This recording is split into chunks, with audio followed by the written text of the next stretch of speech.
Ya, selamat pagi sahabat WK dan sahabat Tribun Network. Kali ini kita berada di Badan Penanggulangan Bencana Daerah Jawa Barat. Dan kita akan membahas apa? Ya, tentunya isu yang paling menarik adalah tentang patahan sesar Lembang. Ya, cukup mengejutkan bukan? Ini sesar Lembang ini cukup banyak juga dibahas, banyak spekulasi, kapan terjadi, dan itu yang akan kita gali nantinya. Dan ikuti terus perjalanan kita, siapa narasumber kita, kami akan sajikan semuanya ada di WK.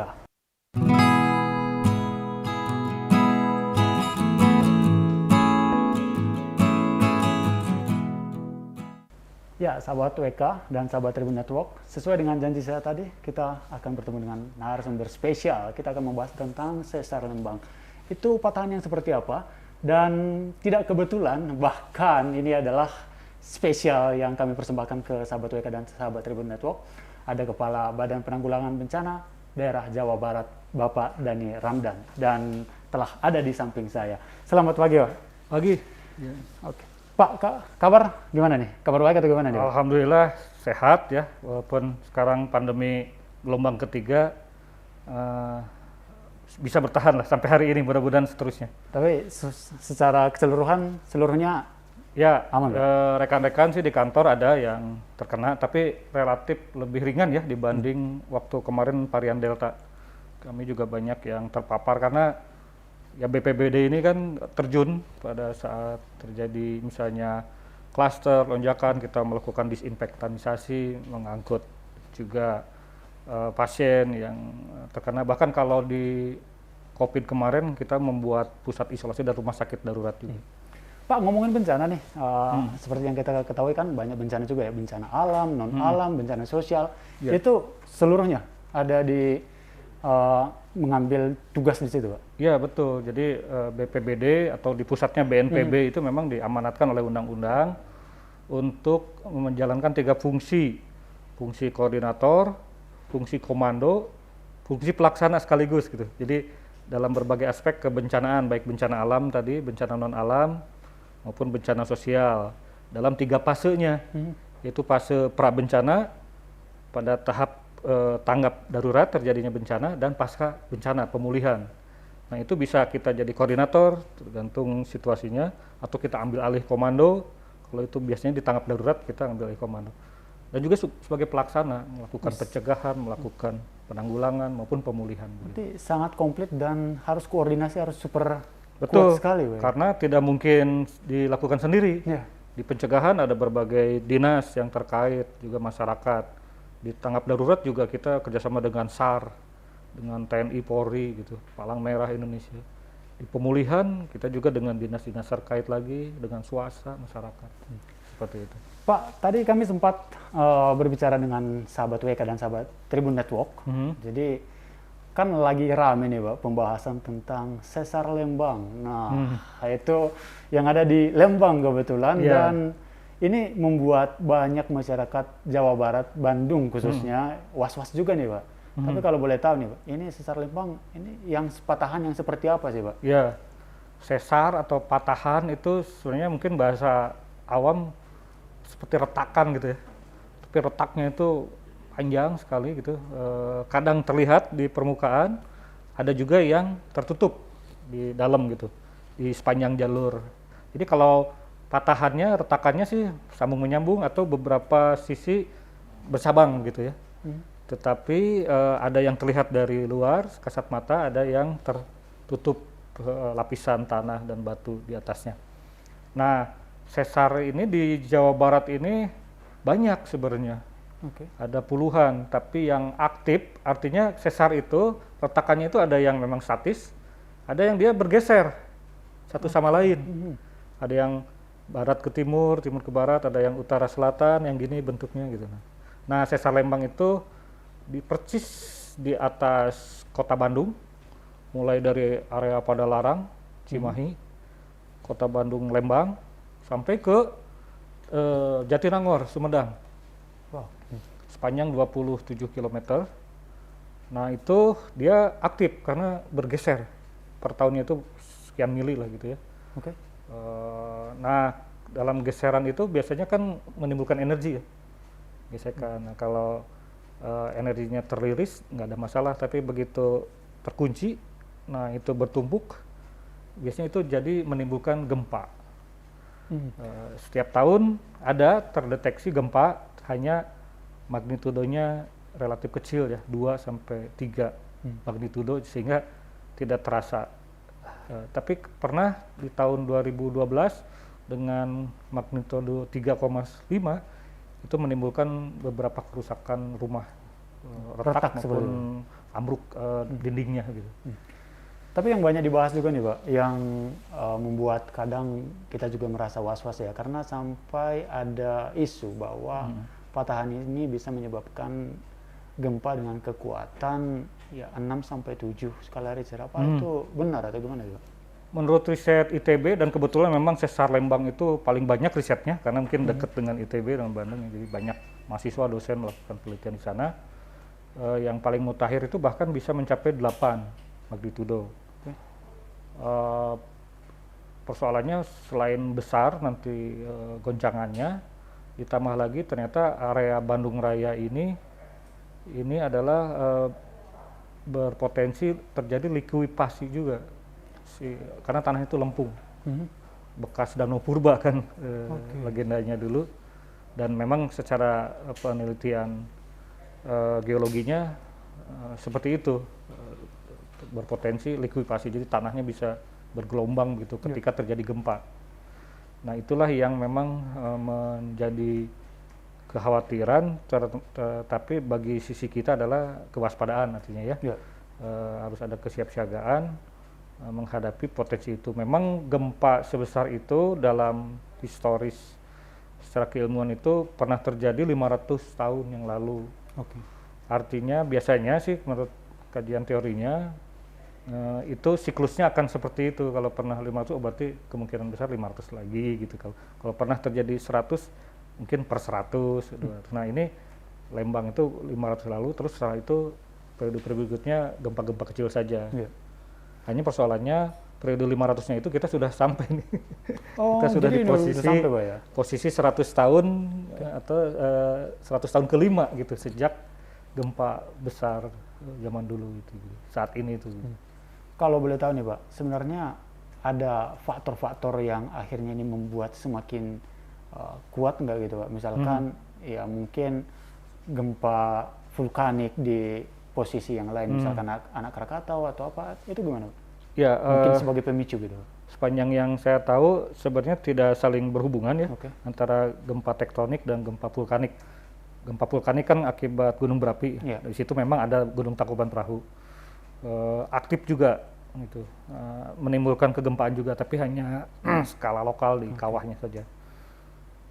Gempa sesar itu adalah tektonik, dan menurut teori ataupun ya paling tidak sepanjang pengetahuan saya tidak ada hubungan langsung antara terjadinya gempa vulkanik tektonik.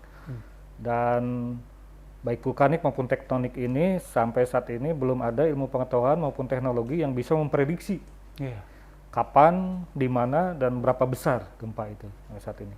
Teknologi yang saat ini baru bisa mendeteksi kalau gempa itu terjadi dalam sekian detik langsung terekam, bahkan bisa di HP kita semua nih, tinggal download aplikasinya, maka setiap jadi gempa langsung kita terjadi. Dan ternyata tiap hari di Indonesia itu ada gempa itu. Hanya ada yang kecil, ada di tengah laut, ada yang dalam, ada yang menimbulkan getaran sampai ke kerusakan, ada yang getaran pun tidak terasa, tapi ada gempanya gitu. Berarti tidak ketebak sama seperti Gunung Sinabung dulu Pak ya, mirip ya? Nah, kalau tidak ketebak dia. Erupsi Gunung Merapi itu kan bertahap terjadinya gitu. Biasanya ada ada gempa-gempa vulkaniknya dulu, terus intensitasnya tinggi, nah itu berarti ada gerakan di magma, lalu kemudian ada asap, ada apa, nah itu biasanya ada step-stepnya, sehingga kalau untuk bencana erupsi gunung berapi, biasanya kita ada tahap mulai dari waspada, siaga, dan seterusnya, awas, nah itu dan tindakannya sudah SOP-kan gitu. Nah kembali ke topik kita nih Pak, nah kan tadi kalau kita sebut ya, bahkan Badan Penanggulangan Bencana Daerah sesuai dengan tingkatan di atasnya itu kan ditugaskan juga sebelum bencana, Mm-mm. pas bencana dan sesudah bencana. Mm-mm. Nah, sesar Lembang ini kan boleh kita sebut sebelum nih, Pak. Sebelum, ya. Nah, apa yang dilakukan tim Bapak nih sebelum Hmm. ini? Apakah sosialisasi atau Ya, mungkin pemasangan alat atau gimana, Pak? ya, jadi gempa akibat sesar ini yang dipersoalkan kan gempanya ya. Sesarnya sih udah fenomena alam, tapi gempanya itu yang bisa menimbulkan kerusakan. Memang salah satu jenis bencana yang tidak bisa dicegah itu soalnya. Kalau banjir, longsor bisa dicegah melakukan misalnya normalisasi sungai, perbaikan hutan, reboisasi dan sebagainya bisa. Tapi kalau gempa kan nggak ada pencegahannya, jadi kita hanya harus menyiapkan diri. Apa penyiapan yang kita lakukan adalah melalui edukasi ya, sosialisasi bahwa gempa itu yang paling penting adalah bangunan kita harus tahan gempa, itu kuncinya gitu kalau ingin selamat gitu. Jepang itu gempanya hampir tiap bulan terjadi, tapi relatif kecil lah menimbulkan korban karena apa? Teknologi bangunan tahan gempanya sudah demikian canggih dan semua bangunan diwajibkan untuk tahan gempa. Nah, ini yang sedang kita support untuk bangunan-bangunan pemerintah yang memang cukup kompleks segala macam itu terawasi ya dengan IMB perizinan. Hanya nih bangunan-bangunan rumah biasanya milik penduduk yang apalagi tanpa menggunakan IMB. Nah, ini yang memang secara struktur kadang-kadang tidak tahan gempa gitu. Nah, itu maka kita lakukan langkah kedua adalah tadi memang memasang papan-papan informasi sepanjang sesar Lembang itu untuk mengingatkan masyarakat, dan juga kita sudah melakukan kajian risiko bencana dan memberikan rekomendasi untuk dimasukkan dalam RT RW rencana tata ruang, dan itu sebagai dasar untuk perizinan ya di IMB segala macam, daerah mana yang sebaiknya tidak dibangun karena nanti dampak gempanya akan sangat tinggi, mana yang masih bisa dimungkinkan dengan struktur tertentu dan seterusnya. Itu sudah kita sampaikan ke dinas terkait perizinan untuk IMB maupun kegiatan usaha. Nah, setelah itu karena kita tahu bahwa toh pada akhirnya tetap ada masyarakat yang tinggal di situ, dan juga dampak dari gempa sesar Lembang itu bisa meluas jauh sampai 100 km dari sesarnya itu sendiri, maka adalah upaya-upaya melatih masyarakat, memberitahu, melatih kalau terjadi gempa apa yang harus dilakukan. Nah, itu kita lakukan rutin, hanya memang selama pandemi ini kita melalui online ya, tidak bisa secara belum ada latihan-latihan di lapangan. Biasanya kita setiap tahun ada saja di desa-desa sepanjang sesar Lembang itu melakukan simulasi. Gitu. Simulasi bencana alam seperti itu? Iya, ya. Kalau terjadi gempa, siapa harus berbuat apa, kemana, bagaimananya gitu.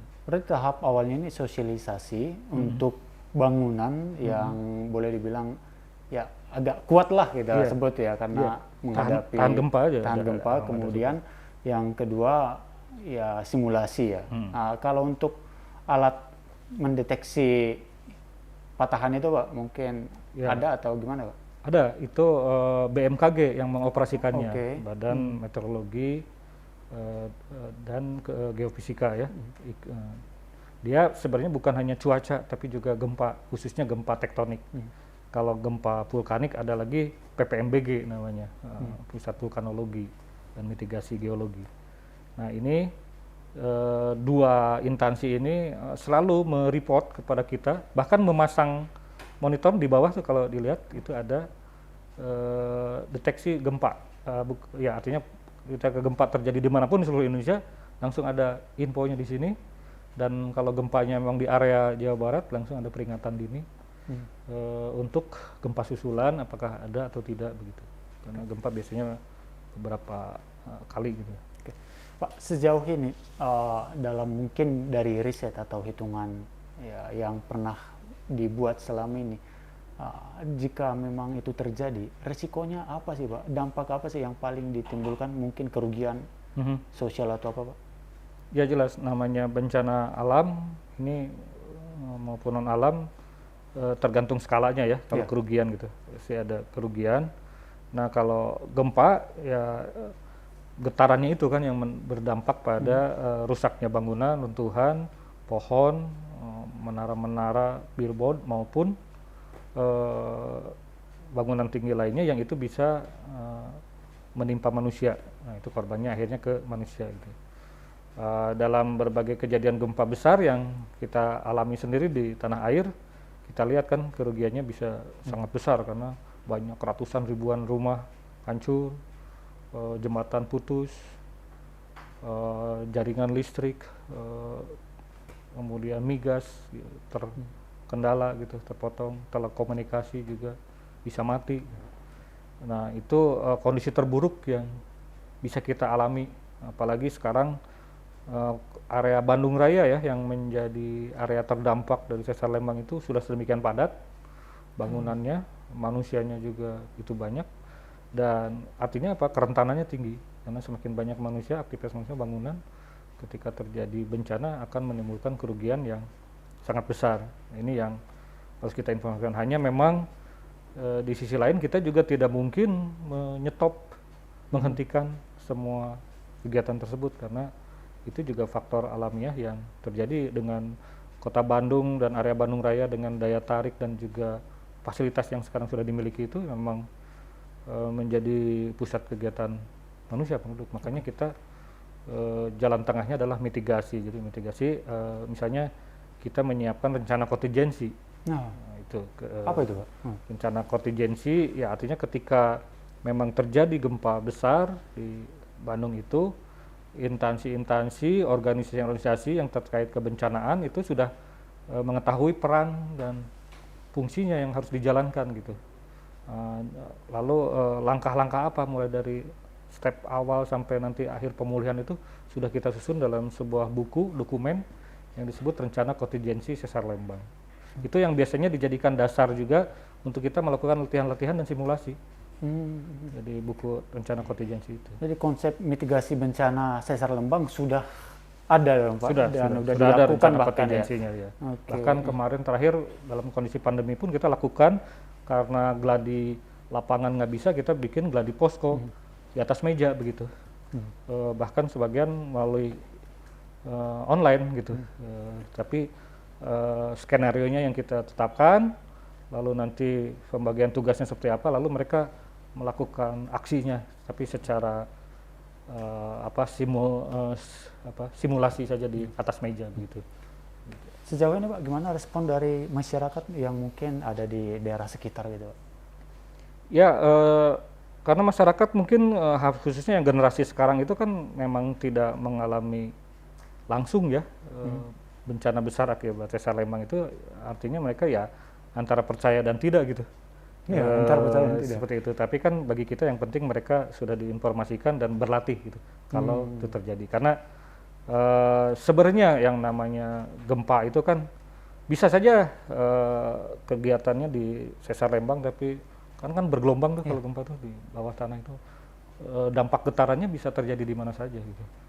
Kita kadang-kadang gempa di selatan juga, di Selat Sunda kemarin misalnya terasa di Jakarta, terasa di Tasik, itu seperti itu. Artinya bagi kita gempa itu tidak hanya sesar Lembang, sebenarnya semua juga bisa berpotensi terdampak. Nah, mungkin dengan pengertian itu penduduk akhirnya ya memang namanya gempa mah angin aloh kalau itu bahasa Sunda.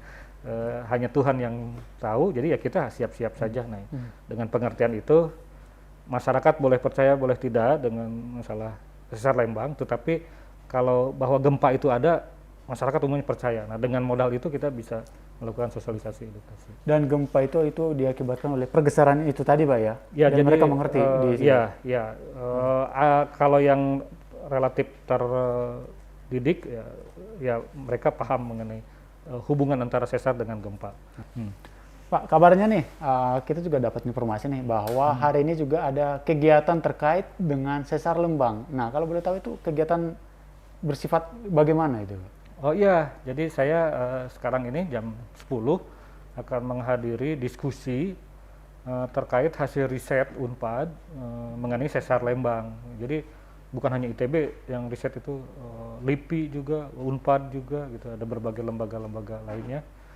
Nah ini kebetulan ada riset terbaru ini kaitannya sesar Lembang dengan daerah aliran sungai Cikapundung di bawahnya ini. Nah ini saya kira ada mungkin informasi juga yang terbaru yang harus yang bermanfaat tentunya bagi kita untuk dalam rangka mitigasi sesar Lembang. kegiatan ini diselenggarakan oleh mitra kita, namanya Bandung Mitigation Hub, BMH kalau singkatnya. Nah, ini mereka memang sudah rutin melakukan diskusi, kajian, dan edukasi ke masyarakat. Jadi bareng-bareng dengan kita, awalnya cakupannya hanya Bandung, tapi sekarang udah se-Jawa Barat, bahkan nasional. Mereka memang punya kegiatan rutin secara online, yang bahkan sudah diikuti juga peserta dari luar negeri. Nah, ini sangat membantu kita, dan nanti kita bisa ikut aja ke sana. Wah, kayak kita juga penasaran nih. Iya. Akan bahas apa nih? Nah, nanti bisa ngobrol dengan para akademisinya di situ, kemudian juga masyarakat, organisasi penggiat kebencanaan, khususnya untuk aspek pengurangan risiko bencananya. Nah, itu mereka kumpul nanti semua di Tahura, Taman Hutan Rakyat, Taman Hutan Raya Insinyur Haji Juanda Dago. Kira-kira setengah jam lah dari sini, Pak, ya. Oke. Tapi ngomong-ngomong nih, Pak, ini kan banyak riset juga ya seputar Lembang itu. Tapi kalau dari sudut pandang dari BPBD Jawa Barat, itu kan riset yang bagaimana sih yang diambil gitu, Pak? Dan apa aja sih yang diambil dari riset itu gitu? Pertama, dari riset itu kita tahu petanya kan, di mana saja. Kemudian daerah terdampak potensi itu kan hasil riset, karena dikaitkan juga dengan struktur tanah, gitu, kondisi bebatuan dan sebagainya, itu kan hasil riset. Yang kedua juga riset-riset dari situ, dari potensi dan dampak, kita juga meriset misalnya bangunan-bangunan seperti apa yang dimungkinkan untuk tahan seperti itu. Nah, itu juga kita sosialisasikan ke masyarakat. Termasuk juga adalah tadi upaya-upaya untuk jalur-jalur evakuasi kemana yang aman. Itu kan kita harus tahu, tadi dikaitkan dengan struktur tanah, infrastruktur yang sudah tersedia saat ini, mana yang harus diperkuat supaya itu menjadi sarana mitigasi, sarana evakuasi dan sebagainya. Itu semua adalah hasil riset gitu. Karena kalau nggak melalui riset, kita hanya nebak-nebak gitu. Boleh dibilang semakin banyak risetnya semakin bagus juga. Semakin bagus, semakin banyak datanya. Hal yang sama juga untuk tsunami, untuk banjir di Citarum gitu. Kita semua menggunakan hasil riset. Sampai tsunami itu kita sudah sampai punya hitungan berapa rupiah kerugian yang akan terjadi gitu. Melalui pemodelan yang mereka lakukan, komputer segala macam itu, dia bisa menghitung luasan lahan yang terdampak, berapa yang akan kemungkinan rusak, secara fasilitas sosial, ekonomi, fasilitas umum dihitung, itu bisa muncul kerugiannya, sudah bisa diperkirakan. Kalau sesar Lembang? Sesar Lembang memang belum ke sana, tapi saya yakin nanti secara bertahap juga akan muncul lagi. Akan muncul. Kita ke sana ya. Kita akan ke sana. Nah, kita akan ke sana sahabat WK dan sahabat Tribun Network, karena memang ini informasi yang sangat menarik juga dan agak deg-degan juga apa nanti hasilnya, dan makanya ikuti terus tim kita hanya di WK dan Tribun Network. Pembahasan kita seputar sesar Lembang, dan sebentar lagi juga kita akan membahas lebih jauh lagi, karena nantinya akan ada diskusi juga dengan unsur ataupun pihak-pihak tertentu, baik itu dari masyarakat, kemudian dari riset tentang sesar Lembang ini. Dan apa yang akan dibahas nantinya, ikuti terus, kita akan kupas tuntas seputar sesar Lembang.